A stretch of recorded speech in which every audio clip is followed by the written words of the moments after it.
જય સચ્ચિદાનંદ. જય સચ્ચિદાનંદ. નમો વિતરાગાય. નમો વિતરાગાય. નમો અરિહંતાણમ. નમો અરિહંતાણમ. નમો સિદ્ધાણમ. નમો સિદ્ધાણમ. નમો આયરિયાણમ. નમો આયરિયાણમ. નમો વજ્જાયાણમ. નમો ઉવઝાયાણમ. નમો લોય સૌવ સાહુણમ. નમો લોય સવ સાઉણમ. નમો અરિહંતાણમ. નમો અરિહંતાણમ. નમો સિદ્ધાણમ. નમો સિદ્ધાણમ. નમો આયરિયાણમ. નમો આયરિયાણમ. નમો વજ્જાયાણમ. નમો ઉવઝાયાણમ. નમો લોય સૌવ સાહુણમ. નમો લોય સવ સાઉણમ. એસો પંચન મુકારો. એસો પંચન મુક્કારો. સૌવ પાવપણાસણો. સૌવપાવપણાસણો. મંગલાણમ ચ સૌવેસી. મંગલાણમ ચ સૌવેશી. પરમં હવૈ મંગલમ. પરમં હવૈ મંગલમ. ઓમ નમો ભગવતે વાસુદેવાય. ઓમ નમો ભગવતે વાસુદેવાય. ઓમ નમો ભગવતે વાસુદેવાય. ઓમ નમો ભગવતે વાસુદેવાય. ઓમ નમઃ શિવાય. ઓમ નમઃ શિવાય. ઓમ નમઃ શિવાય. ઓમ નમઃ શિવાય. જય સચ્ચિદાનંદ. જય સચ્ચિદાનંદ. જય સચ્ચિદાનંદ. જય સચ્ચિદાનંદ. જય સચ્ચિદાનંદ. જય સચ્ચિદાનંદ.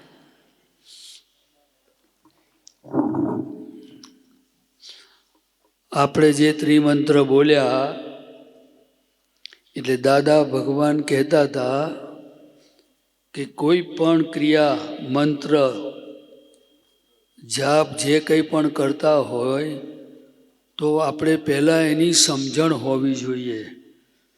સમજણ હોય તો આપણી કરેલી ભક્તિ નમસ્કાર એનો આપણને પૂરેપૂરો ફાયદો થાય.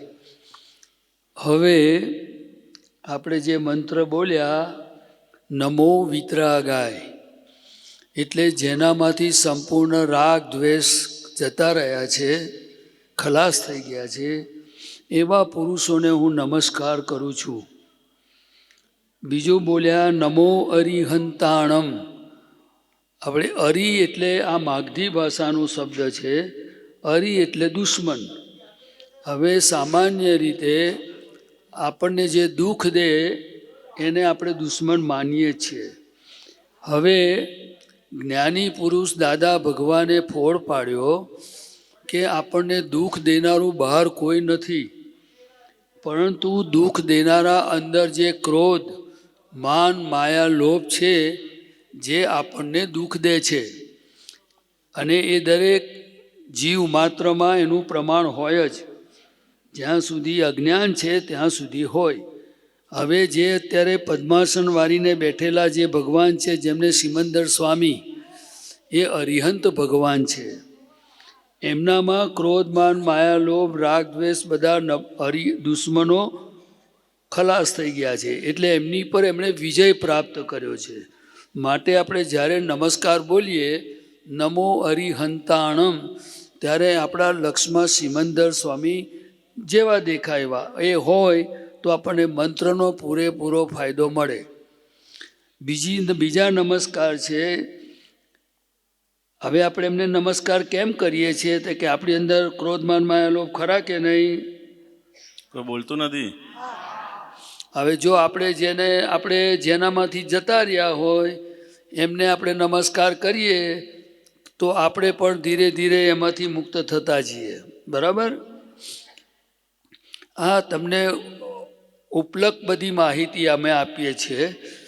બીજી બધી પુસ્તકમાં વિગતવાર બધું લખ્યું છે. તમને સમય મળે ત્યારે તમે વાંચી લેજો. નમો સિદ્ધાણમ એટલે હું સિદ્ધ ભગવંતોને નમસ્કાર કરું છું. સિદ્ધ ભગવંત એટલે કે ફરી એ પોતે આ પૃથ્વી પર આવવાના નથી, એમને દેહ નથી. અરિહંત ભગવાનને દેહ છે અને એ સિદ્ધ ભગવંતો જેવું સુખ અનુભવે છે, પણ એમને હજુ જે 4 કર્મો ખપાવાના બાકી છે.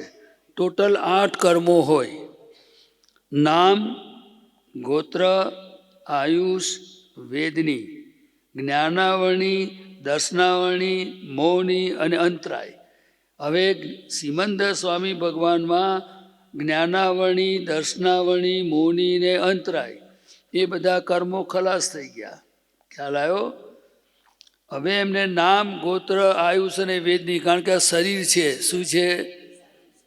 એટલે એ બધા કર્મો એમના ખરી જશે. એ કલ્યાણના બહુ મોટા નિમિત્ત છે.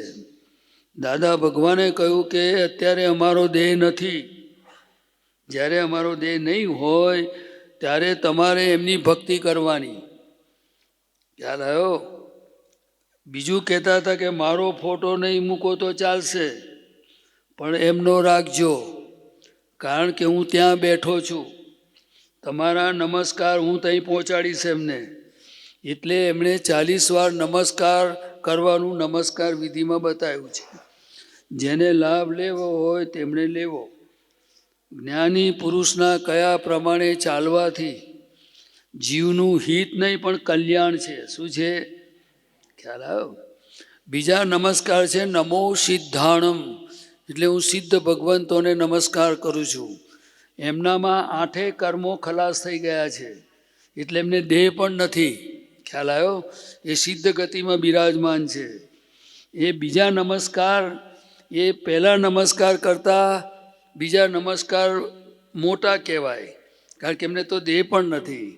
પણ દાદા ભગવાને ફોડ પાડ્યો તે કે જે દેહ સાથે હાજર હોય તે આપણું કામ કરી શકે. વાત સમજાય? એટલે પહેલા નમસ્કાર અરિહંત ભગવાનને મૂક્યા. સિદ્ધ ભગવંતોને નમસ્કાર એટલે કરવાના કે આપણે આ દેહ એમના જેવું સિદ્ધ ભગવંત જેવું થવું છે, એવું સુખ પ્રાપ્ત કરવું છે, એટલે બીજા નમસ્કાર એમને મોકલ્યા. પણ એમને દેહ નથી એટલે વાણી નથી, એટલે આપણું કામ કરી શકે નહીં. નમો આયરિયાણમ, એટલે હું આચાર્ય ભગવંતોને નમસ્કાર કરું છું. હવે આચાર્ય ભગવંત કોને કહેવાય? કે જેમને પહેલાં પોતે હું ખરેખર કોણ છું એ પોતાના આત્મ સ્વરૂપનું એમને ભાન થયેલું હોય. શું થયેલું હોય? ભાન થયા પછી એ ભગવાનના કહેલા બધા આચારો નિયમોનું સંપૂર્ણપણે પાલન કરતા હોય. શું કરતા હોય? એ આચાર્ય ભગવંતોને હું નમસ્કાર કરું છું. એ પણ એક પદવી છે, ડિગ્રી. એ પણ મોક્ષે જવા માટેનો એક ક્વોલિફિકેશન છે. પછી નમો ઉપજ્જાયાણમ, એટલે હું ઉપાધ્યાય ભગવંતોને નમસ્કાર કરું છું. એમને પણ હું પોતે આત્મા સ્વરૂપ છું એવું એમને ભાન થયેલું છે, પરંતુ એ પોતે હજુ ભણે છે અને બીજાને ભણાવે છે. શું કરે છે? ભણાવવું એટલે કે એને રસ્તો દેખાડે કે જો ભાઈ આવી રીતે આપણે આગળ પ્રગતિ કરવા જેવી છે. એ ઉપાધ્યાય ભગવંતોને નમસ્કાર કરું છું. એ પણ મોક્ષ માર્ગમાં એક ક્વોલિફિકેશન છે, એમના ગુણ છે એવા. શું છે? લાયકાત. નમો લોએ સર્વ સાહુણમ, હું આ લોકના સર્વ સાધુઓને ભગવંતોને નમસ્કાર કરું છું. હવે સાધુઓ સામાન્ય રીતે જે બાહ્ય વેશ છે ધર્મમાં, એને આપણે સાધુ માનીએ છીએ. એ લૌકિક સાધુ કહેવાય. શું કહેવાય? એ હજુ પુરુષાર્થના રસ્તા ઉપર છે, પણ એમને પોતાને હું પોતે કોણ છું એનું જ્ઞાન થયું ના હોય. હવે ભગવાને કોને સાધુ કહ્યા છે? તે કે એ સાધુ હોય કર્મના ઉદયથી, અથવા તો કર્મના ઉદયથી સંસારી પણ હોય, પણ જેને હું પોતે ખરેખર કોણ છું એવું જેને ભાન થયું છે એ ખરેખર સાધુ છે. શું છે? એ સરળ હોય. કેવા હોય? સીધા અને સરળ હોય એને સાધુ કહ્યા. એટલે આત્મા સ્વરૂપનું ભાન થયું હોય પોતાના સ્વરૂપનું એવા સાધુ ભગવંતોને હું નમસ્કાર કરું છું. બરાબર. આ ભગવાને કહેલી વાત છે. કોણે કહેલી વાત છે? કે સાધુ આને કહેવાય. બહારનો વેશ ના પણ હોય. હવે આગળ ભગવાને કહ્યું કે ભાઈ કોઈએ પૂછ્યું કે આ એમને નમસ્કાર કરવાથી અમને શું ફાયદો થાય? તો કે એસો પંચન મુક્કારો, આ પાંચને નમસ્કાર કરવાથી એનું ફળ શું છે? તો કે સર્વ પાવપણાસણો કે છે. શું કે છે? એટલે સર્વ પાપોનો નાશ થાય કે છે. સમજાય? પછી એ પાપો એટલે કે આપણામાં જે પાપ કોને કહીએ છીએ?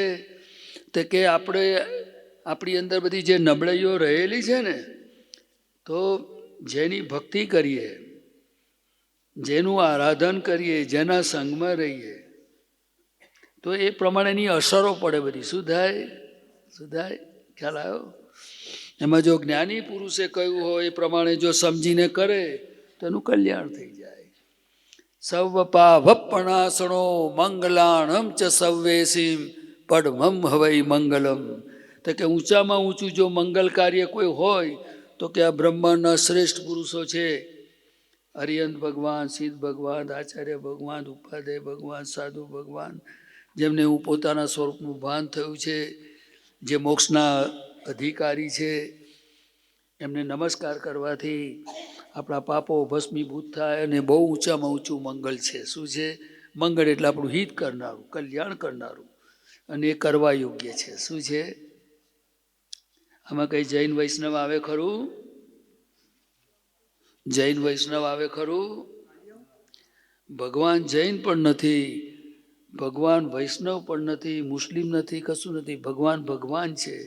પણ બધા આજે જે ભક્તિ કરી રહ્યા છે એ બધા પોતપોતાના કુળ ધર્મ પ્રમાણે, પોતાની સમજણ પ્રમાણે ભક્તિ કરે છે. તે સાચી છે. શું છે? પણ ઘણું બધું સમજવા જેવું છે. ઓમ નમો ભગવતે વાસુદેવાય. એટલે હું વાસુદેવ ભગવાનને નમસ્કાર કરું છું. વાસુદેવ એટલે બધા 9 વાસુદેવ થયા. એમાં કૃષ્ણ ભગવાનને આપણે શ્રેષ્ઠ વાસુદેવ તરીકે એમને નમસ્કાર કરીએ છીએ. વાસુદેવ ભગવાન ધર્મના પક્ષે હોય. કેવા હોય? અને એમની પોઝિટિવ શક્તિઓ હોય. કેવી હોય? ખ્યાલ આવ્યો? એને નરમાંથી નારાયણ થયેલા છે. આપણા જેવા જ હતા, પરંતુ નારાયણ સ્વરૂપ આખું ખુલ્લું થયું. એટલે એવા વાસુદેવ ભગવાનને હું નમસ્કાર કરું છું. તમે કૃષ્ણ ભગવાનને જો સમજીને બોલો ને ઓમ નમો ભગવતે વાસુદેવાય, તો 9 વાસુદેવને નમસ્કાર પહોંચી જાય. તો સારું ને કે ખોટું? પછી ઓમ નમઃ શિવાય એટલે શિવ સ્વરૂપ ભગવાનને, પરમાત્માને નમસ્કાર. શિવ એટલે કલ્યાણ સ્વરૂપ. હવે કલ્યાણ સ્વરૂપમાં બધા જ્ઞાની પુરુષો ને બધા તીર્થંકર ભગવાન, બધા કલ્યાણકારી પુરુષો આવે કે જેમની ભાવના છે કે લોકોનું કલ્યાણ થાવ, પોતાનું કલ્યાણ થયેલું છે અને બીજાના કલ્યાણના નિમિત્ત છે. શું છે? શું છે? નિમિત્ત છે. બરાબર. જય સચ્ચિદાનંદ. એટલે સચ્ચિદાન એટલે સત એટલે અવિનાશી. આ જગતમાં 6 તત્વો અવિનાશી છે. એમાં આત્મતત્વ એવું છે જેનામાં જ્ઞાન દર્શન નામનો ગુણ છે. એટલે જે ગીતામાં પણ કહ્યું છે, ઘણા શાસ્ત્રોમાં છે. એટલે જય સચ્ચિદાનંદ. સત એટલે અવિનાશી, ચિત એટલે જ્ઞાન દર્શન.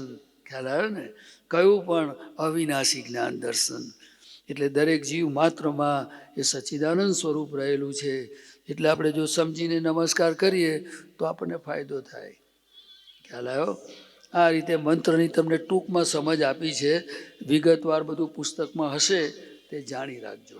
આ મંત્ર દાદા ભગવાને કહ્યું કે સવારે 5 વાર બોલવો અને સાંજે 5 વખત બોલવું. બરાબર. હવે આ સંસાર વિઘ્ન નિવારક ત્રિમંત્ર છે. આપણે વિઘ્નો આવે ખરા સંસારમાં કે ના આવે? આ કળિયુગ છે એટલે વિઘ્નોથી જ ભરેલું છે બધું. ખ્યાલ આવ્યો ને? 4 થી સવારથી ઉઠીએ તો સાંજ સુધી આપણા જ ઘરમાં આપણે દુઃખી છીએ કે નહીં?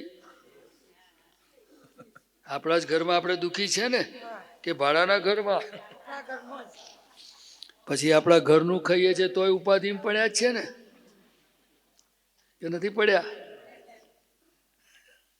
આ જોવાની વાત છે. આ કળિયુગમાં દુઃખને બોલાવા ના જવું પડે, તમારે આયા જ કરે. લગ્નની કંકોત્રી તો સિઝનમાં આવે, આને કંકોત્રી આપવી પડે, આયા જ કરે. પણ ચાલલો નહીં કરવાનો, ફક્ત આ કંકોત્રીમાં ચાલનો કરવાનો નિરંતર. પહેલાના વખતમાં ચાંદલો કરીને જાય કે હા ચૂલા સળગતા હતા. પહેલા શું સળગતું હતું? આ ચૂલા સળગે બધા. અત્યારે હવે ચૂલા બંધ થઈ ગયા. મોદી સરકાર કે છે હવે ભાઈ આંખો બગડે, ધુમાડા થાય, તો ગેસ સળગતા થયા.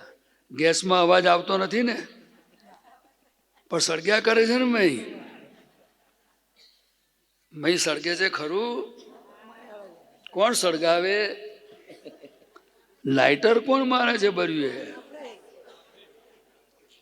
છોકરાની બહુ લાઇટર મારે, છોકરો મારે, હગાવાલા લાઇટર મારે, મારે ને. જો કોઈ લાઇટર મારે અને આપણે અંદર ભડકા થાય તો આપણે જાણી જવાનું કે આપણે સ્ટવ છીએ કાં તો ગેસ છે. હું માણસ નથી. શું નથી?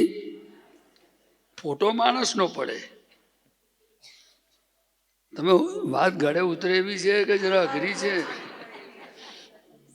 એટલે હંમેશા ગેસમાં એક સિસ્ટમ છે કે તમે જો બટન ફેરવો નહીં ને, ઓન કહેવાય ને, ત્યાં સુધી ગમે એટલા લાઇટર મારો ને પણ ગેસ સળગે નહીં. એટલે કોઈક મારમાં આવે પણ બટન ચાલુ નહીં કરવાનું. બટન પણ કેમનું ચાલુ નહીં કરવાનું? થઈ જ જાય છે. હા, એટલે એ બટન બંધ કરવાની જે સિસ્ટમ છે એ દાદા ભગવાનના સત્સંગમાં બધું રિસર્ચ થયા પછી બધું બહાર પડ્યું કે આ લોકો ઘરનું ખાય છે, કપડાં પોતાના પૈસાના પહેરે છે અને આટલી બધી સગવડ છે છતાંય આ લોકો દુઃખી કેમ છે? એટલે બટન ઓન ઓફની સિસ્ટમ દાદાએ શોધી કાઢી. એટલે તમારે બટન ચાલુ રાખવું છે કે બંધ કરવું છે? જો એટલે બટન બંધ ક્યારે થાય? તેમણે કહ્યું કે ભાઈ અમે અમારા જ્ઞાનમાં જોયું છે કે ભોગવે તેની ભૂલ કે છે. શું કે છે? સાંભળેલું વાક્ય ક્યારે? સત્સંગમાં. એટલે હંમેશા કોઈ આપણને લપકારો કરી જાય,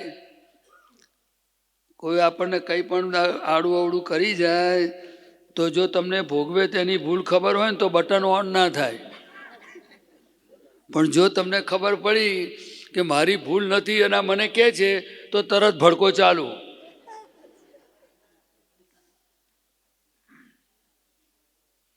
હવે દાદા ભગવાન કહે છે કે ભૂલ વગર ભોગવટો આવે. હવે આપણે તો દીકરાની વહુ લાયા હોઈએ, દીકરાને મોટો કર્યો હોય તો આપણે બધું જાણીએ ને, અને તપાસ કરીને લાયા હોય ને દીકરાની વહુ કે એમને લાયા આવીએ. બધાએ બહુ સરસ દીકરી છે, સારું ભણેલી, એ બધું તપાસ કરીને લાયેલા ને. પણ આ કળિયુગમાં શું છે કે આ કાળ ઉતરતો ને એટલે તમે ગમે એટલી સરસ પીરી સરસ જોઈને સુગંધીવાળી કેરીઓ લાવો ને તો એ ગોટલે હરેલી એ નીકળે ને ખાટી એ નીકળે. એ કેરીઓમાં એવું બને છે કોઈ વાર? બોલતા નથી. હવે કિલો કેરીઓમાં બધી ના હોય પણ એકાદ બે નીકળે બળી. વાત સમજાય એવી છે કે અઘરી છે?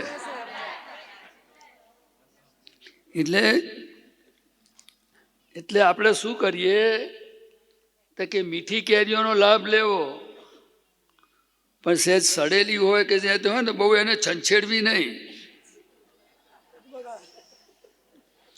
નહીં તો આપણા હાથે બગડે ને બધું બગડે. શું થાય? એટલે દાદા ભગવાને કહ્યું કે ઉંમર તો શરીરની થાય જ બરી. શરીરમાં જન્મ્યા ત્યાંથી ધીરે ધીરે ઉંમર વધે ને, કે તમારી જાતે વધારતી હતી? બોલતા નથી. બધાને જવાન રહેવું હોય પણ ગઈડ પણ આયા વગર રહેતું. એવી રીતે આ બધું ક્રમ છે, કુદરતનો ક્રમ. શું છે? એટલે આપણે અથડામણ ના કરવી હોય, આપણે ક્લેશ ના કરવો હોય, છતાંય પણ પૂર્વભાવમાં જે આપણી ભૂલો થયેલી હોય એ એનું ફળ સ્વરૂપે આવે. શું આવે? ફળ સ્વરૂપે. એટલે કે આપણે કોઈને દુઃખ આપ્યું હોય તો જ આપણને દુઃખ આવે, નહીં તો આવે. એવા બધા કુદરતના કાયદા છે. હવે સામાન્ય રીતે માણસોનામાં બુદ્ધિનું પ્રમાણ આજે વધ્યું છે, અને કદાચ આપણે નિયમથી પ્રામાણિકતાથી જીવ્યા પણ હોઈએ, એની ના નથી, પણ છતાંય ગયા અવતારનું આપણે શું ગોટાળા માર્યા છે એ ખબર પડતી નથી.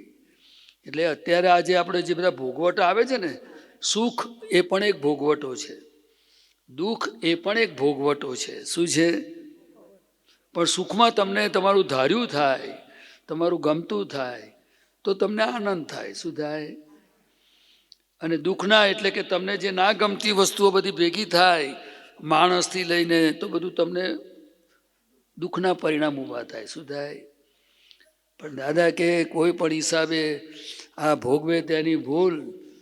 આપણે ભૂલ કરી હોય તો જ ભોગવટો આવે, નહીં તો આવે નહીં. એવો કાયદો છે. શું છે? તમારા ઘરમાં રસોડામાં 4-5 જણા ઘરમાં હોઈએ અને તમે બધા જોડે જમતા હો, પણ એવું બને ખરું ને કે એક માણસને તાવ આવે ને બાકીના 4 જણા હબદા હોય? એવું બોલતા નથી. જ્યારે ઘરમાં એક જ રસોડે ખાય, એક જ ઘરમાં રહે, તો એક જણને તાવ આવ્યો, એકને ડાયાબિટીસ થયો, એકને બીપી વધી ગયું, કોકને કેન્સર થઈ ગયું, બધું બને કે ના બને? બોલતા નથી. તમે સોસાયટીમાં રહેતા હો ને, ગમે એટલા સંબંધો હોય, રાત દાડો જોડે રહેતા હો, હસતા બોલતા હો, પણ એક ઘરમાં ઉપાધિ આવે ને બીજા ઘરમાં સુખ શાંતિ હોય. તે કે કુદરત એ અન્યાયી નથી, પણ દાદા ભગવાને શોધખોળ કરેલી કે ભોગવે તેની ભૂલ. શું કે છે? હવે ભોગવટો આ તો આવી ગયો, પણ અંદર બુદ્ધિ બેઠેલી છે. બુદ્ધિની આર્ગ્યુમેન્ટ કરે કે આજે તો મેં કશું કર્યું નથી, મારો શો વાંક હતો? એમ ખ્યાલ આવ્યો? તો દાદા ભગવાને બીજું કહ્યું, અથડામણ ટાળો કે છે. શું કે છે? સામે કોઈ વસ્તુ આવી જાય, આપણે સ્કૂટર લઈને જતા હોઈએ અને સામે કોઈ ડમ્પર વાળો આવતો હોય સ્પીડમાં રોંગ સાઈડે, તો આપણે શું કરીએ? ખસી જઈએ કે ડમ્પરિયાની સામે જઈએ? બોલતા નથી. એટલે હંમેશા શું છે, આજકાલ ડમ્પર જેવા માણસો હોય. સમજણ પડી? એટલે આપણે ચેતી જવું કે ભાઈ આપણે મરી જઈશું. એટલે આ મનુષ્ય જીવનમાં દાદા ભગવાને શું કહ્યું કે જો વિચારક હોય, સમજણવાળો હોય, એક તો 1-2 વાર 5 વાર ભૂલ થાય, માણસ છે ને કળિયુગમાં, પણ ભૂલમાંથી શીખવાની જરૂર છે. શું છે? તમે આટલા વર્ષ થયા તો ઘરમાં નાના મોટા પ્રસંગોમાં બોલવાનું થયું હશે કે નહીં થયું હોય? કોનામાં સુધારો આવ્યો? છોકરો સુધર્યો, વહુ સુધરી, છોકરાના છોકરા સુધર્યા કે આપણે સુધર્યા? કોણ સુધર્યું? એટલે દાદા ભગવાને કહ્યું કે હંમેશા શાકને સુધારજો કે છે. શું કે છે? શાકને સુધારવાનું ખબર પડી તમને? આ બહેનોનો સબ્જેક્ટ છે.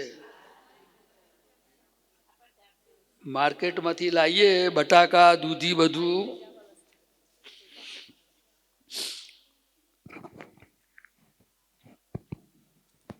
જરા બોલતા રહેજો, કારણ કે એક કાને મારું બેરાશ છે ને, તો જરા સંભળાય ભર્યું.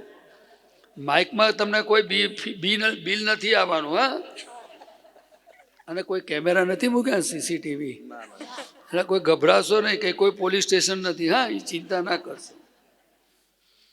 એટલે શાક સુધારવું સહેલું છે કે છે. શું કે છે?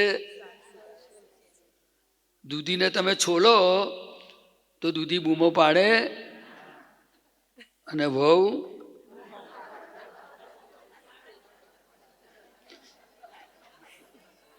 સરસ મજાની દૂધી, બટાકા, શાકભાજી, અને ઘણી બહેનો તો મરચાં ને આદુને ભેગા કરીને જે મિક્સરમાં જે પીસે, હા હા હા,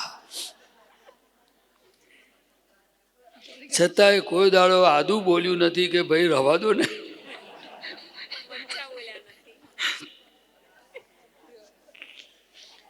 માર્કેટમાં હું હાજો હમ હતો, તમારો સંગ થયો તો મારો તો કચ્ચર ગાણ વરી ગયો. બેન, તમે સત્સંગમાં જાઓ તો થોડી તો દયા રાખો. બોલે આદુ મરચા બોલો. તો જેવી રીતે આપણે આદુ મરચા અને શાકભાજી લાવીએ બજારમાંથી, એવા સમાજમાં સગામાંથી દીકરીને લાવીએ કે ના લાવીએ આપણે ઘેર, પણ એ બૂમો પાડે ને કે મારી હાઉ મને ઠરીને રહેવા દેતા, એટલે હવે જુદો ફ્લેટ લેવો પડશે, એવું કહે ને. એટલે આપણું જીવન જેવી રીતે આપણે ધર્મના માર્ગમાં, ક્રમિક માર્ગમાં તપનો રસ્તો બતાવ્યો છે. શું બતાવ્યો છે?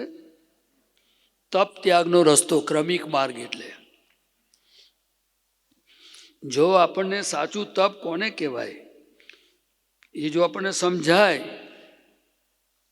તો ભગવાન પ્રગટ થઈ જાય. શું થઈ જાય? એટલે દાદા ભગવાને પહેલા કહ્યું કે ભોગવે તેની ભૂલ, પોતાની ભૂલ જોજો. એમાં શું કહ્યું? તો કે કદાચ ઘરમાં વહુ માદી પડી ગઈ તો ભાઈ ભોગવે તેની ભૂલ બોલાય ને? બોલતા નથી. હા, તો કે આ કાયદો ફક્ત પોતા પૂરતો છે. શું છે? પેલું સમજાય ખરું, પણ એને મદદ કરવી પડે. શું કરવી પડે? એ માનવતાનો ગુણ છે, એ સંસ્કાર છે. એટલે કે દયા ધર્મ કા મૂલ હૈ. એટલે હંમેશા કોઈને કશી તકલીફ આવે તે વખતે આપણાથી ભોગવે તેની ભૂલ બોલીને જોઈ ના રહેવાય. આપણે એને મદદ કરવી જોઈએ. અને પોતાના ઉપર આવે ત્યારે એણે હંમેશા પોતે કરેલી ભૂલનું પ્રાયશ્ચિત કરવું જોઈએ. કે ભગવાન, મેં આ દુઃખ આપેલું તે આ મને આવ્યું છે ને આ નિમિત્તનું કલ્યાણ કરજો. શું કહેવું જોઈએ? કારણ કે મને મારી ભૂલ નથી ઓળખાઈ, એ આના નિમિત્તે ઓળખાઈ. આજે હું કર્મમાંથી મુક્ત થઉં છું. શું થઉં છું? એટલે નિમિત્તનો ઉપકાર માનવો જોઈએ. જો ડૉક્ટર તમને સર્જરી કરે, કોઈ ભાગ કાપી નાખે કે ચીરી નાખે તો વેદના થાય કે ના થાય? ભલે બેરું કરે, પણ જ્યારે મેથી બધું ઉતરી જાય ત્યાર તો પછી લપકારા મારે ને ભર્યા કે ના મારે? તો આપણે ડૉક્ટરને ફી આપીએ છીએ ને. તો છોકરાની બહુને સાડી લઈ આપવાની. તે બે લપકારા કર્યા હતા, આજે તને ઇનામ કહીએ, પણ બોલવાનું નહીં પાછું, નહીં તને ઊંધી સમજણ પડે. આ જગતમાં દુઃખ આપનારો, અપમાન કરનારો, આપણું નુકસાન કરનારો કોઈ પણ વ્યક્તિ હો, એ જ્યારે આપણને ઉપકારી દેખાશે. શું દેખાશે? ત્યારે જાણવાનું કે આપણે ધર્મના માર્ગ ઉપર છીએ. શું છે? પછી એને ભગવાનને પૂછવાની જરૂર નહીં.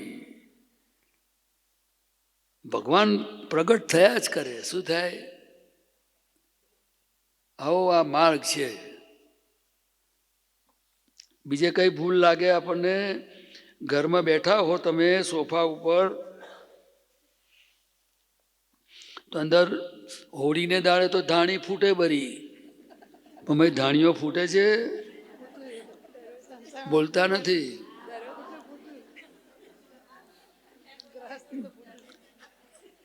સોફા પર ધાણી ફૂટે, તાર લાવો તાર જુવારે લાઈન મૂકીએ, થોડી ફૂટે તો વગાડીને ખાવા થશે, પણ એને તવામ નાખવી પડે. શું કરવી પડે? આપણે તવામ બેઠા છીએ. દાદા ભગવાન એકવાર કહ્યું, એક ભાઈ આયા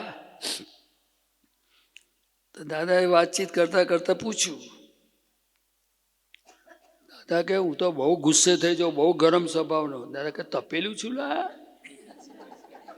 શું કે તપેલી ગરમ થાય ને ગેસ પર મૂકીએ તો. આપણે મનુષ્ય જીવન ભલે આપણે અત્યાર સુધી હું કાચો પડેલો છું, હા, તમે એવું માનશો ને આ પાઠ પર બેઠા પછી, પણ એ સમજણ જેમ જેમ આપણા જીવનમાં વણાતી જાય એ સમજણથી પરિવર્તન આવે એવું છે. શેનાથી આવે એવું છે કે પોતાનું હિત ને પોતાનું અહિત ક્યાં રહેલું છે. આપણે તમે અત્યાર સુધી આટલી મોટી ઉંમર થઈ, તમે ઘર વસાયું, ખેડૂત હોય તો જમીન વસાઈ, છોકરાઓ ભણાયા, બધું કર્યું. શું શું જોડે લઈને જવાના તમે? કંઈક તો ભર્યું લઈ જવાના હશો ને. આજકાલ તો લોકો બેઠા બેઠા એક જણ આમ કરીને પેલું કશું કાર્ડ હતું ને તો આમ કરતો હતો, અને પછી પેલા સામેવાળાને પૂછ્યું આવી ગયા? તો કે આવી ગયા કે છે. ચાલો હું વિચારમાં પડી ગયો કે આ પેલો હજુ આમ કરે છે અને પેલો કે આવી ગયા. એટલે મેં પૂછ્યું, મેં કહું શું આવી ગયું તારી પાસે? તો કે પૈસા જે હતા ને એ મારામાં આવી ગયા કે છે. એટલે કદાચ તમે બેઠા બેઠા કોઈ ટેકનોલોજી શોધી હોય, વહુને ખબર પડે નહીં, સોનું ટ્રાન્સફર, ઘર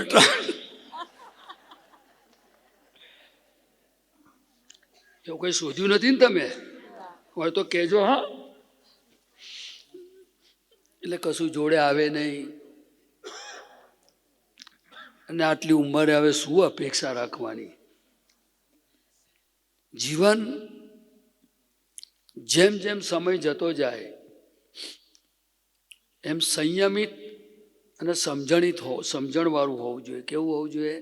સંયમિત એટલે ખ્યાલ આવે ને કે એ દરેકે પોતપોતાની પ્રકૃતિનો અભ્યાસ કરીને જ બની શકે. જો સૌથી વધારેમાં વધારે પ્રોબ્લેમ થતા હોય તો વાદ ઉપર વિવાદ થાય છે. શું થાય છે? આર્ગ્યુમેન્ટ્સ જેને કહેવાય.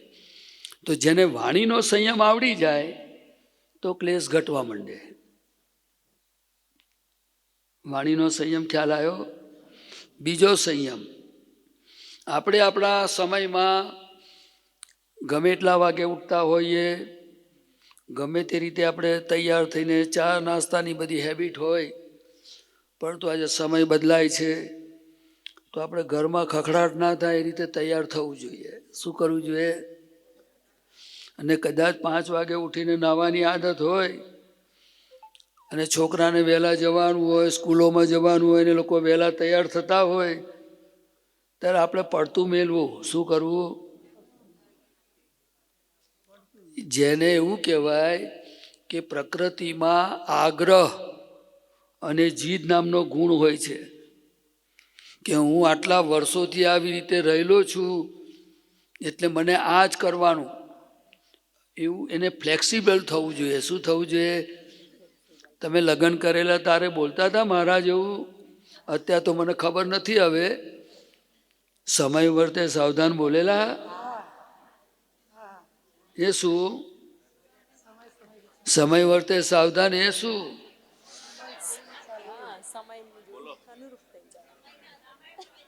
સમયને અનુરૂપ થઈને ચાલવું. પણ તો પૈણતી ગળે તો બધા બીજે બધા પ્રોગ્રામોમાં પડ્યા હતા, કેવા દેખાય છે ને કેવા નહીં. તો પછી ભૂલી ગયા, મહારાજ બોલી ગયા, આપણે ભૂલી ગયા. એવું જ થયું ને. છતાં કે દાદા કહે નહીં, એ તો આ બધું બન્યા કરે. પણ હંમેશા પોતાના મન વચન કાયાથી આપણા ઘરમાં કોઈને દુઃખ ના થાય. આમ તો જીવ માત્રને દુઃખ ના થવું જોઈએ એવો વિતરાગ ભગવંતોનો અને ભગવાનનો કાયદો છે કે કીડીને પણ આપણે દુઃખ નહીં થવું જોઈએ. પણ આપણે એટલીસ્ટ આપણા ઘરથી જ શરૂઆત કરીએ તો સારું ને. તમને કઈ કઈ દુઃખ થાય છે? પોતાનું ધાર્યું ના થાય તો દુઃખ થાય ને, બોલતા નથી. હવે આટલા વખતે આપણે શું ધાર્યું કરવાની જરૂર છે? જો આપણે સમજવું જોઈએ તો કે હવે આપણી આટલી ઉંમર થઈ છે અને કદાચ એનાથી નાની પણ હોય તો એ માણસે એની એક બાઉન્ડ્રી નક્કી કરવી. બાઉન્ડ્રી નક્કી એટલે શું? તો કે ભાઈ મને સૂવાનું મળે છે, તો કે મળે છે. મને નાહવાનું મળે છે, તો કે મળે છે. મને 2 ટાઈમ ચા નાસ્તો મળે છે, તો કે મળે છે. આપણી જરૂરિયાત જેટલી ઓછી, આ શરીરને જેટલી જરૂરિયાત છે એટલું મળી જાય તો બીજી ભાંજગડમાં ઉતરવા જેવું નથી. પણ આપણે ભાંજગડિયા થઈ જઈએ છે ને કોઈક વાર, બોલતા નથી. આ ઘરમાં તો આવું જ કરવું જોઈએ, આ ઘરમાં આ સિસ્ટમથી ચાલવું જોઈએ. હવે આપણે નહીં હઈએ તો પછી એ સિસ્ટમ કોણ ચલાવશે? એટલે હંમેશા દરેક વસ્તુને કોઈ પણ પ્રકારે ભગવાને કહ્યું તું ગમે તેટલો સાચો છું, પણ જ્યાં સુધી એ સત્યનો આગ્રહ છે ત્યાં સુધી પોઈઝન છે. શું છે? એટલે આપણે શું કરવું જોઈએ? જો ભાઈ આપણે આ વાત તમને સમજાય તો આપણે આવી રીતે કરીએ તો તમે સારું, પછી તમને ઠીક લાગે તેમ. શું? તમને હીરાબાને દાદા ભગવાનનો પ્રસંગ કહું. દાદા ભગવાને હીરાબાને કહ્યું કે તમારે રસોડું ને બધું વ્યવહાર સંભાળવાનો, મારે બિઝનેસ સંભાળવાનો. તમારે મારા બિઝનેસમાં માથું મારવાનું નહીં અને મારે તમારા રસોડામાં માથું મારવાનું નહીં. એટલે કે દખલ કરવાની નહીં. આપણા બેના ડિપાર્ટમેન્ટ પોતપોતાએ સંભાળવાના. પછી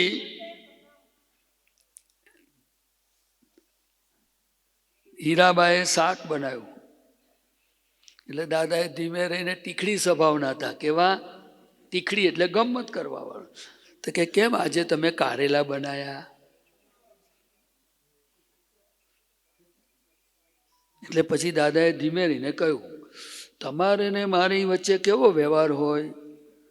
તો કે તમારે મને પૂછવાનું કે આજે શું શાક લાવું, પછી મારે જવાબ આપવાનો. એટલે બીજે દાડથી વ્યવહાર શરૂ થયો. એટલે દાદાએ કહ્યું, પૂછ્યું હીરાબાએ કે શું શાક લાવું? તો દાદા કે તમને ઠીક લાગે તે. શું કે છે? એવું થોડા દાડા તંતર ચાલ્યું. પછી હીરાબાને વિચાર આવ્યો કે આ રોજ એકનું એક જવાબ આપે છે, ત્યારે હવે લાવણ આપણી રીતે લાઈને બનાવી દો. એટલે દાદાએ પાછું ધીમે રહીને કહ્યું, તમે આજે આ કેમ બનાવ્યું?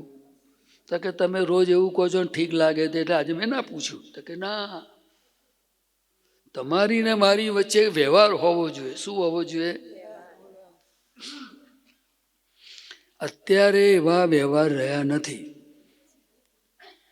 દરેક વ્યક્તિએ એકબીજા સાથે, તમે અહીંયાથી દાખલા તરીકે બાજુના ઘરમાં ગયા, કોઈ પ્રસંગ પડ્યો ને ગયા, તો તમે ઘરમાં કહીને જાઓ ખરા કે હું અહીંયાથી ત્રીજે ઘેર જઉં છું એમ? બોલો ને. એટલે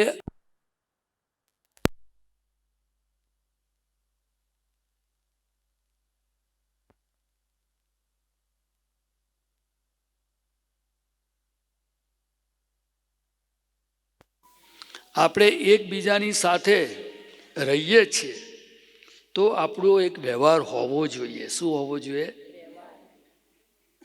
જેટલી શંકા કુશંકાઓ, જેટલી અથડામણો અને જેટલા ન્યુસન્સ એટલે કે ભૂલો જે થઈ છે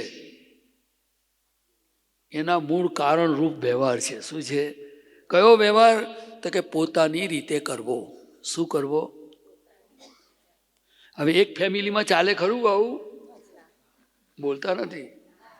હવે સમજો કે તમને કોઈ કહીને જાય તો કોઈ ના પાડવાનું છે. અને કદાચ સપોઝ એવી કોઈ પરિસ્થિતિ હોય તો આપણને ચેતવે પણ ખરા કે તમે જાઓ છો પણ છે ને 5-10 મિનિટમાં પાછા આવજો, બહુ લાંબી માથાકૂટમાં પડતા નહીં. એવું બને છે ખરું? બોલતા નથી. એટલે હંમેશા ઘરમાં એકબીજા માટેનો સાથેનો વ્યવહાર, વિશ્વાસ જેટલો સંપાદન થતો જશે તો એ ઘરમાં આમને આમ સુખ આવે. શું આવે? આજે શંકા કુશંકાઓ ઊભી થઈ છે કે નહીં? બોલતા નથી. એ શંકા ભયંકર રોગ છે. તમને કોઈ માણસ જોડે કોઈ ઊભો હોય તો તમને નેગેટિવ થઈ જાય કે નહીં? કોઈ હસે બોલે તો થાય કે ના થાય? એ નેગેટિવિટી એ આપણું ભયંકર અહિત કરનારી છે. તો આપણો ધર્મ કરેલો, આપણી સમજણ, આપણું એજ્યુકેશન આપણને દુઃખી કરે. આપણા જ ઘરમાં ક્લેશ, આપણી મહિત બધું ટેન્શન ઉપાધિઓ. તો એવી કઈ અણસમજણ છે જે આ સત્સંગમાં જવાથી, આપણે બધું સમજવાથી એ બધું દૂર થાય. શું થાય? નહીં તો બહુ મુશ્કેલી. એટલે દાદા ભગવાન કહેતા હતા ને કે જો તમે આ વાત સમજશો તો ભગવાન સીધા મોક્ષના દરવાજે ઊભા થઈ જાવ એવું છે. એટલું બધું સુખ આવે એવું છે. પણ આ બુદ્ધિ વિપરીત થયેલી છે. વ્યવહારો કોઈની સાથે શું છે, એને પાછા બોલે, હા મારે શું, એમને જે કરવું એ કરે, આપણે માથું જ નહીં મારવાનું. પાછા એ એકલા ના બોલે, પછી એ અંદરની રેકર્ડ થર્ડ જગ્યાએ બોલે. એવું બોલે તો પેલાને શું ફાયદો? વાત વાયરે ગઈ. વાત વાયરે ગઈ સમજાય ને? ગામડી તો ગામડાનો માણસ છું એટલે તમને કહું વાત વાયરે ગઈ. શું ગઈ? તો તોફાન ઘરમાં વધે ઘટે? જે વાત ડાબી દેવાની હતી એ વાયરે ગઈ.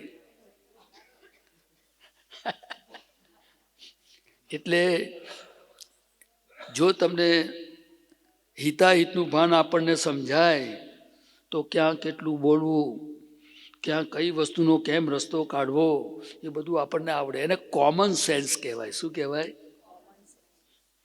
સામાન્ય બુદ્ધિથી આખા જગતમાં બધી જગ્યાએ તમને સુખ શાંતિ થઈ શકે એમ છે. એનો તમને પ્રસંગ કહું. હવે તમે વડીલ છો, છોકરાઓ બધા એમના કામમાં પડ્યા છે. હવે આ બેનને વિચાર આવ્યો કે મારે ચા પીવી છે. પેલી વહુ, દીકરાની વહુ વિચારી ગેસ પર કંઈક કામ કરતી હોય કે રસોડામાં કંઈક કામ કરતી હોય અને આ થઈ જઈને ઊભા થઈ જાય તો શું લાગે એને? માથા ઉપર. અને પાછા કે મારે ચા પીવી છે. તો કે હમણાં મમ્મી આટલું કરી દેવા દો ને. તો કે હું તને કઈ અડું છું, મેં તો આ ચૂલે મૂકી છે. એમ કરીને અથડાય કે ના અથડાય? બોલતા નથી. હું તને કઈ નડું છું, તું તારું કર ને, હું તો આ બાજુના ચૂલે મૂકું છું. 2-3 બર્નર હોય છે ને એમાં. હવે તઈ તો ટસલ થઈ ગઈ. પછી શું અંદરથી બધું અંદર તોફાન શું ચાલે? મારો તો ગંધવા એને ગમતો જ નથી. શું કે જ્યારે જઉં છું ત્યારે શું કરે છે? લહરકા જ કરે છે. તમે શું બોલો બેન? બોલો ને. જ્યારે જે ત્યાં નડીએ છીએ એમ કે નડીએ છે. નડે જ છે ડોસી કે બરો એવું બોલું. આ વચમાં ડોસી આવી જઈ, આ નળવા આવી જઈ. એવું થાય તમારે?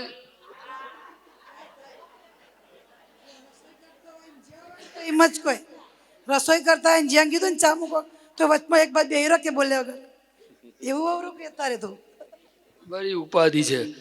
હવે બીજા અવતારમાં પૈણવા જેવું જ નહીં આ હિસાબે. પણ પૈણ્યા વગર છૂટકો નહીં. બરે પાછા આપણા લોકો તો એવું કે સંસાર છે ચાલ્યા કરે, એટલે ભાઈ કઈ સુધી ચાલવાનું પણ, હવે તો ઢાંકણીઓ ઘસાઈ ગઈ કહીએ. આજકાલ ઢાંકણીઓ ઘસાઈ જાય છે. પાણી ઉપર રેડવાનું અને નીચે કેમ ની ગઈ ગઈ બધી.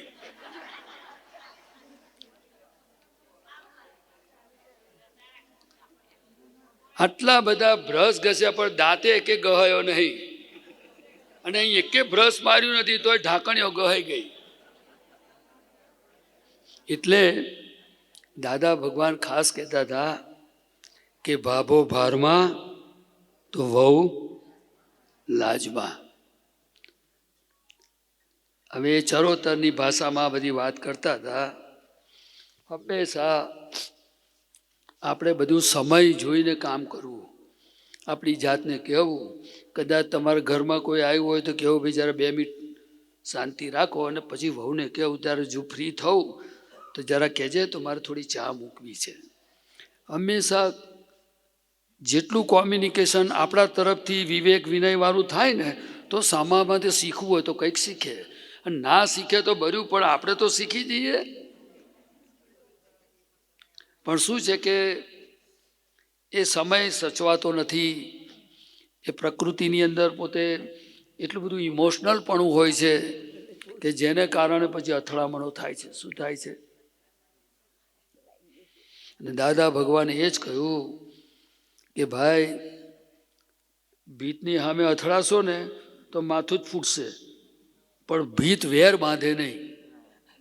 આ ભીતની સામે અથડાવ કે આ ટેબલ સામે અથડાવ તો વેર બાંધે, અને જીવતા સાથે જો તમે અથડાય ને તો વેર બાંધે. શું બાંધે? આ જગત વેરથી ઊભું છે. શેનાથી ઊભું છે? અને આપણે જે બધા અત્યારે કળિયુગમાં જન્મ્યા છે ને, એ મોટા ભાગનો જે સંબંધો અને વ્યવહારો છે ને એ વેરવાળા છે. કેવા છે? એટલે ડગલે ને પગલે એકબીજા જોડે ના ગમતું થયા વગર રહેતું નથી. સમજાય? મારું તારું થયા વગર રહેતું નથી. હવે શું મારું ને શું તારું એનો હજુ સુધી દાખલો આપણે ગણ્યો ખાલી અહીં જ ફર્યા કરીએ છીએ. શું છે? જો બારણામાં એક વખત, અત્યારે તો બાયણા હારા થઈ ગયા છે, પણ પહેલાંના વખતમાં અમે બધા નાના ધમાલ મસ્તી કરીએ ને તો બાયણામાં આંગળી આવી જાય તો ચપટી ભરાઈ જાય. તમારી કોઈ ભરાયેલી? બોલતા નથી. એ ચપટી ભરાય ને એટલે પછી છે ને ફરી વાર બાયણા આગળ જાય ને તો એને ધ્યાન રાખે. પછી બીજો એક પ્રસંગ કહું. અમને છે ને તે વખતે ગામડામાં એક પોરમાંથી બીજી પોરમાં કંઈક કશું મોકલે, કશું લેવા, તો ત્યાં આગળ છે ને પોરની બહાર ખાડો કરીને એક કૂતરું બેઠું હોય. હવે એનો રંગ કાળો પાછો, કેવો? અને જેવા અમે જઈએ ને એટલે પહેલી તો આંખો કાઢે. શું કરે? આમ કરીને પછી આવું કરે. તમે જોયેલું આવું? એટલે તમને પછી તમે છે ને કેવી રીતે જાઓ, તમે છેક સુધી પેલાના ઘરમાં પેસતા સુધી એ કૂતરા પણ નજર હોય કે કઈ બચકું ભરી ના લે. તમે હું સમજ્યા વાતને? વાતને હું સમજ્યા? સમજી ગયા? તમે બધા હસશો તો બાજુમાં કહેશે કે આ લોકો શું માંડ્યું છે, આ કઈ સત્સંગ કરે છે કે બીજું કશું કરે છે. સમજાય સાહેબ વાત? આવો અનુભવ થયેલો ગામડામાં. એટલે આપણે ચેતી જો પ્રાકૃતિક સ્વભાવ કહેવાય. શું કહેવાય? આપણને બચકું ભરે તો આપણને 7 ઇન્જેક્શન ડૂટીએ લેવા પડે. એના કરતાં આપણે જરા સાવચીને ધીમે ધીમે લપાઈને જતું રહેવું. સમજી ગયા તમે? એટલે આપણે એની જોડે ચકેડામાં ફરવું છે કે ઉકેલ લાવવો છે? એટલે હંમેશા કોઈક વાર કશી કોઈ વાત કરે ને તો કે ભાઈ અમારી વહુ તો બહુ ડાહી કહીએ, મને તો ટાઈમે ચા નાસ્તો મળે, હું તો બહુ સુખી થઈ ગઈ. આપણે બે શબ્દ બોલાય તો હારા બોલવા કે લાવ, પણ SMS કરવાનો નહીં. SMS સમજાય છે? અને એના પિયર સુધી તો જવા જ નહીં દેવાનું. હા,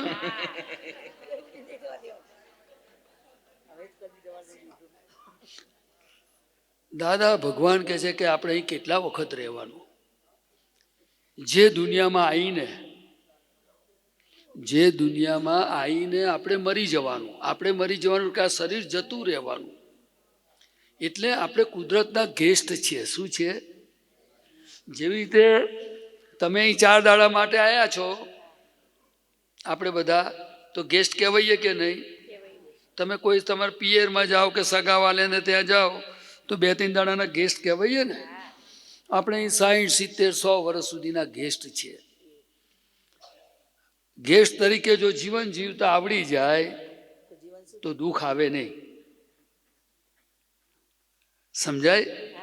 તમે કોઈને ત્યાં મહેમાન ગતિએ ગયા હોય તો તમને બધું દેખાય ખરું, પણ તમે ત્યાં આગળ માથા ફોડો ખરા કે તારા ઘરમાં આવું કેમ છે ને તારા ઘરમાં તેવું કેમ છે? હે? અને કાલે વારે એક નાનો છોકરો હોય, એની માને મારતો બી હોય, કદાચ એના બાપને મારતો હોય, તો તમે બોલો ખરા કે તમે કેવા સંસ્કાર આપ્યા છે? બોલતા નથી.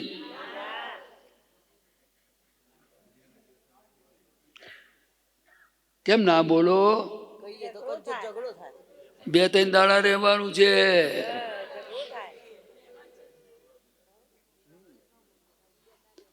એટલે શક્તિ છે, સમજણ છે. પણ અહીં અગર આ મારું ઘર, માય, શું લાગ્યું? અને અહીં આગળ તમને ખબર છે કે અહીં તો આપણે 2 દાડા રહેવાનું છે, પછી જતું રહેવાનું છે. એટલે આપણે કશું બોલતા. જેટલા વાગે ચા નાસ્તો આપે તો કરી લઈએ ને, ગેસ તરીકે કોકને ઘેર જે આપે તે ખાઈ લઈએ ને.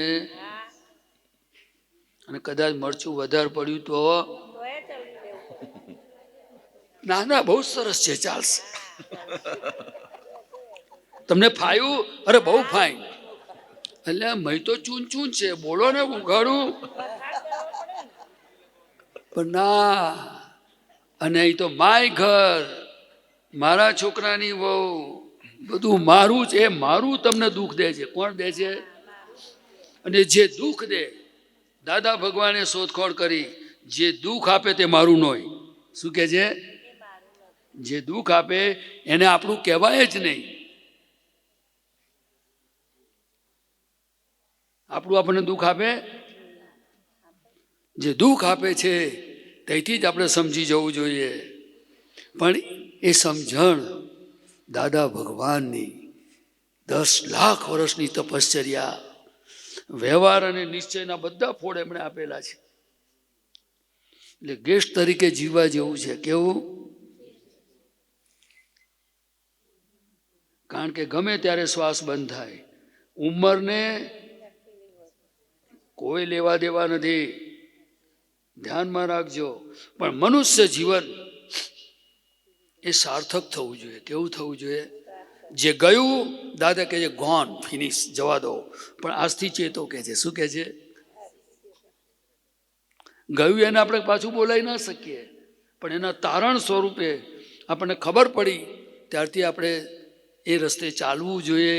એ ચાલવાનો નિશ્ચય કરવો જોઈએ. આપણા ઘરમાં ક્લેશ કરીને શું કામ છે? શું કામ છે? મને કહો તો ખરા.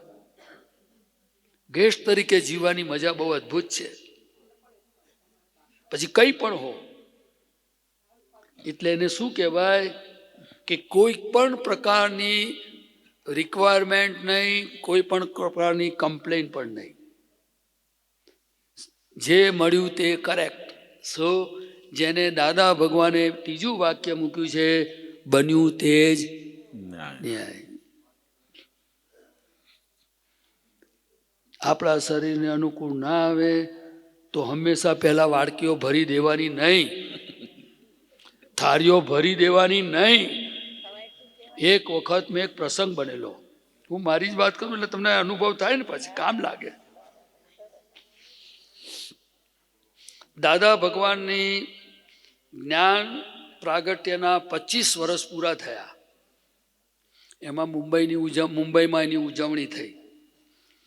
હવે સવારે નાસ્તો કરેલો નહીં, ટાઈમ થઈ ગયેલો, આખા રસ્તે શોભાયાત્રા થઈ, પછી બહુ જ ભૂખ લાગી ગઈ. હવે મને ખબર નહીં કે અહીં આગળ બોર્ડ માર્યું છે કે કોઈએ અનાજ બગાડવું નહીં, અન્નનો બગાડ કરવો નહીં. એટલે પછી સરસ સરસ બધું બનાવ્યું હતું, તો મેં તો થાળી ભરી ગાલી એક વખત. મેં કીધું આ લાઈનમાં ઘડીએ ઘડીએ કોણ ઊભા રહે ભર્યું. હવે આપણે ગામડાના માણસ મુંબઈ જેવા શહેરમાં પહોંચી ગયા.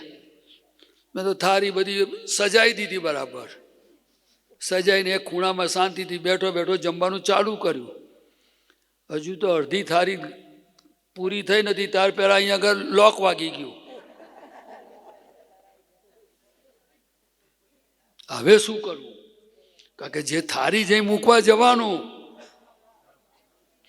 ત્યાં જ પેલું બોર્ડ મારેલું, ત્યાં આગળ ઇન્સ્પેક્ટર ઊભા હતા.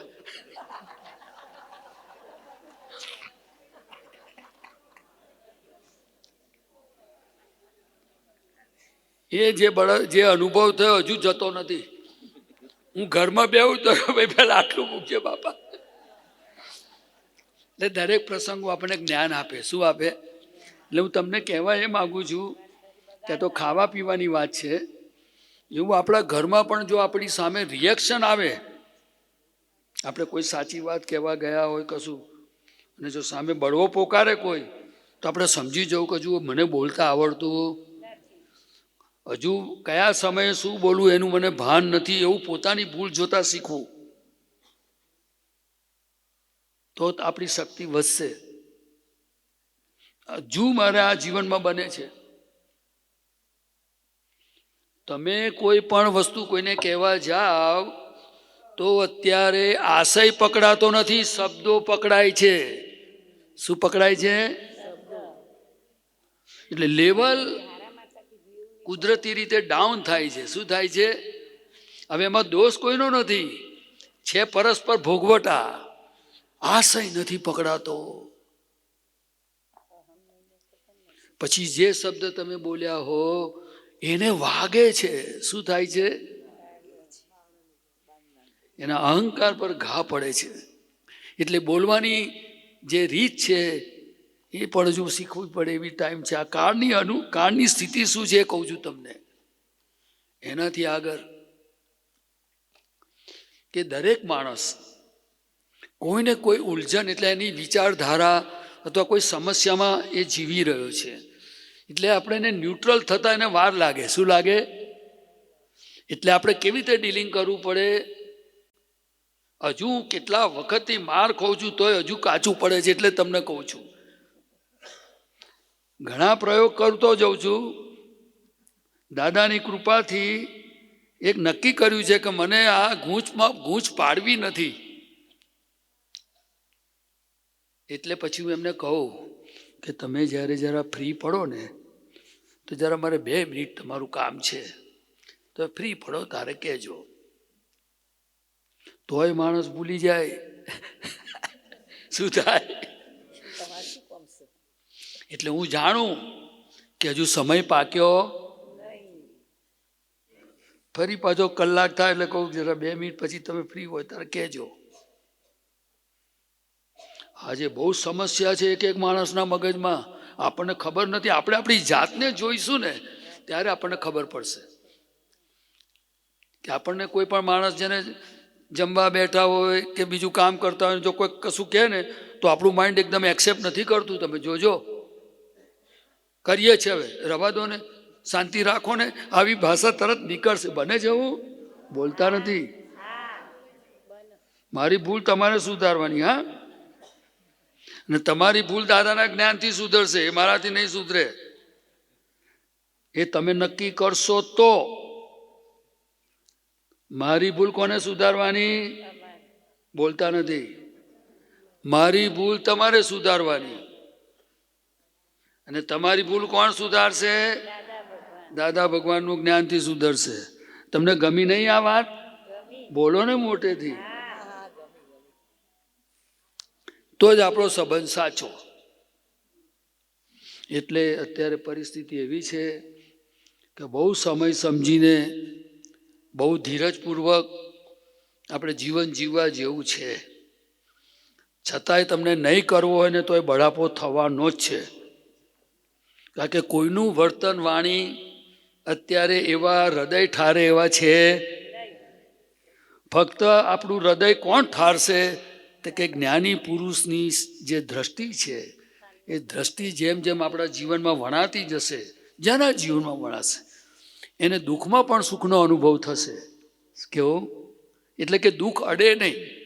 જેમ તમે સ્વેટર પહેર્યું છે ને ટોપી બધું પહેર્યું હોય તો ઠંડી અડે નહીં. સમજાય એવું છે ને? એવું આપણે આ સ્વેટર ને ટોપી જેવું દાદાનું જ્ઞાન જેમ જેમ દાદાની દ્રષ્ટિ આપણા જીવનમાં વણાતી જશે તો દુઃખ અડે, ઠંડી જાય નહીં. પણ ઠંડી આપણને અસર ના કરે એ પ્રોટેક્શન દાદાના જ્ઞાનમાં છે. વાત ગમી તમને? થોડી ઘણી કામ લાગે એવું છે? હવે એક છેલ્લો પદ ગાઈએ છે, પણ પહેલા આટલા સત્સંગનો સાર રૂપે કહી દઉં. જે જે નબળાઈઓ આપણને આપણી ઓળખાય, આપણી ભૂલો, આપણી કચાશ, એ જ્ઞાની પુરુષને પ્રાર્થના કરવી કે હે ભગવાન, હે દાદા ભગવાન, હું મારી સમજણથી આ જીવન જીવું છું અને નિરંતર બળાપાને કડાપામાં હું પડ્યો છું અને મારા થકી લોકો પણ કડાપાને બળાપામાં જ પડ્યા છે. હવે એવી કૃપા કરો કે જેથી હું સુખ પામું અને મારા મન વચન કયાથી જીવ માત્રને સુખ થાય એવી શક્તિ, એવી દ્રષ્ટિ મને આપો. ફાવશે તમને? બોલ્યા નહીં કોઈ? આ તમારે નિયમ નથી પાડવાનો, પ્રાર્થના કરવાની છે. પ્રાર્થના કરવામાં કોઈ પૈસો લાગતો નથી. બટાકાવડા ખાવાની છૂટ, સુવાની મોડા વહેલા છૂટ, લગ્નમાં તો ખાસ કપડાં પહેરીને જજો, આશીર્વાદ આપવાના છે આટલી ઉંમરે, અને ફોટો હવ પડાવજો બર્યો. શું? પણ પ્રાર્થના કરવાનું ચૂકતા. જય સચ્ચિદાનંદ.